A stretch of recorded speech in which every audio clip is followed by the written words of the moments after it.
Bloodborne. What couldn't you say about Bloodborne? Many say it's the best Souls game, but it's all opinion based. But one thing all Souls fans can mostly agree on is Bloodborne has the most unique atmosphere and gameplay out of all of them.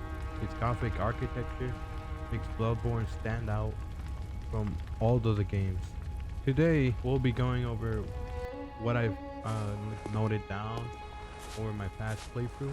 So, yeah, let's get into it. One of my favorite. No more, man. Okay, let's de-escalate. Nobody's messing with your head. Get out of your Nobody's head. messing with your head. Get out of Let's your just head, put, man. no, nobody's Get out of messing with your your head, head, man. man. Nobody's messing with Favorite things about Bloodborne was the insight mechanic that the game had. From what I could tell, it doesn't play that much on how your run turns out, but there are a few secrets scattered around the game that you can find if you have like high enough insight. Like right outside the Cathedral Ward, if you have I think over 40 insight, you will see one of those amygdala monsters hanging onto the Cathedral Ward. Also, if you go over behind some of the tombstones on the right side of the Cathedral Ward, it will try to grab you. But I think that happens no matter what, even if you have like over 40 insight or not. I'm not sure.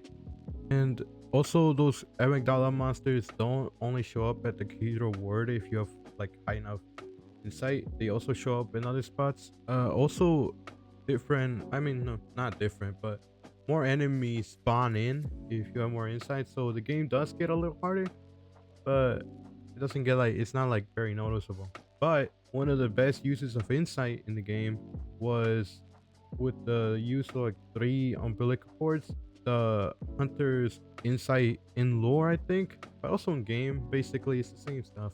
But what happens is the moon presence shows up after you defeat German. So that's like one of the coolest endings to the game, and also you also become one of the great ones. So that's like one of my favorite things about insight. I'm sure there's other stuff that insight does, but I can't remember or just don't know about it enough. Nathan, stop it. This is why you keep getting molested. And I know the whole point of Souls games is the bosses and how cool they are, but in Bloodborne, there's a good amount of bosses that just aren't good.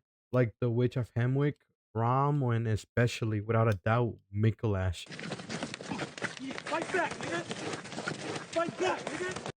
I can say with full confidence that Mikolash is my least favorite boss.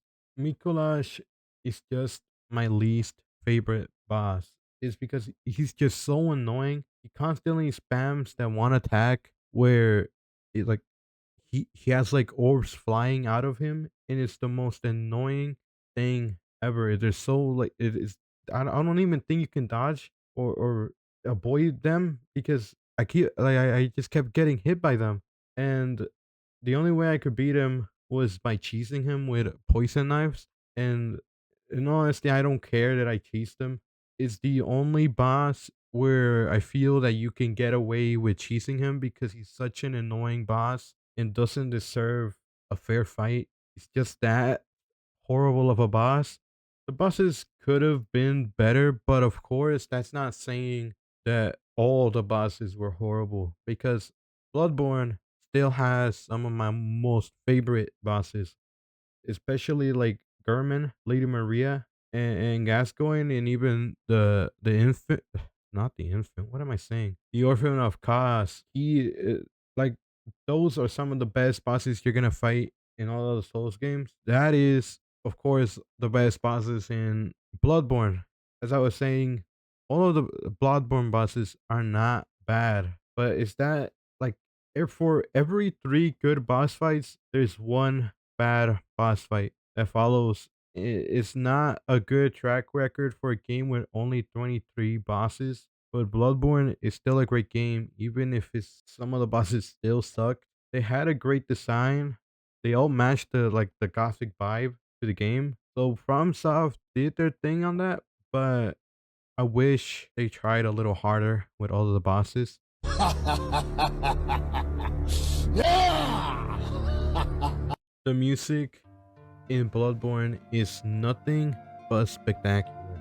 It's so good. It sets the mood so perfectly. It's tragic but beautiful. Bloodborne is of course, a very tragic game if you pay attention to the story and to the surroundings around you.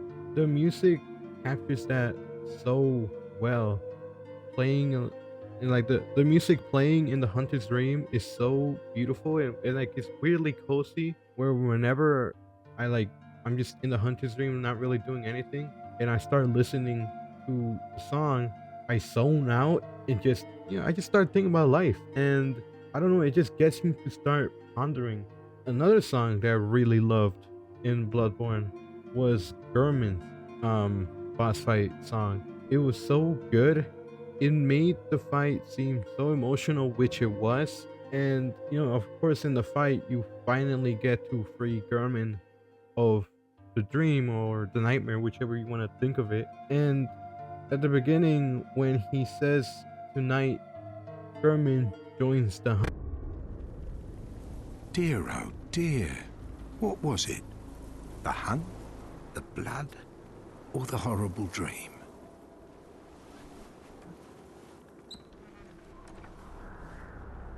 Oh, it doesn't matter.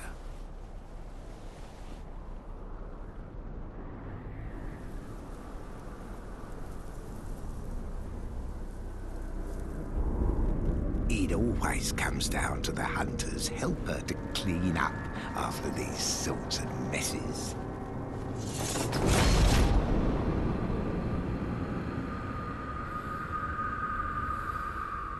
Tonight, Gammon joins the hunt.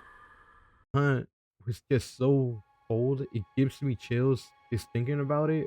In the song, there's like a chorus in the background, and I looked up the lyrics because it's just it's so cold how it sounds, and what's being said during the song. Good hunter, let me free you from this evil. I devoted my life to sustain the dream. Oh, this insidious moon of these mysterious nights.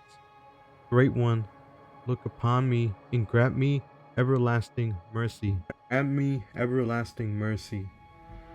The song was in Latin, so I might get the lyrics wrong.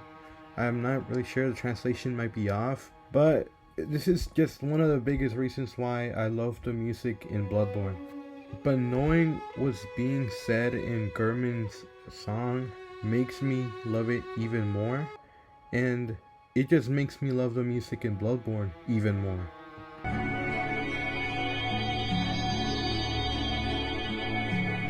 The atmosphere in Bloodborne is one of my favorite atmospheres in Souls games. Its gothic, Lovecraftian horror makes it stand out from the rest of the games. The atmosphere is all thanks to the surroundings around you throughout the game. I think it's best felt in the beginning when we first wake up in the hospital. Just waking up and leaving out of that room where we woke up in, seeing all the hospital beds all spread around and scattered, and of course a big wolf eating a dead body in the middle of it, instantly giving you that horror. And after the wolf, you walk out of the hospital and you see the big gothic buildings spread around Yarnum, continuing on in like the center where the giant wolf is being burnt and crucified. It sets the mood for what the game is it's gonna feel like. And to be honest, the whole starting area in Bloodborne it sets the mood for the rest of the game, and it's one of the best starting areas in all the Souls games in general. My recent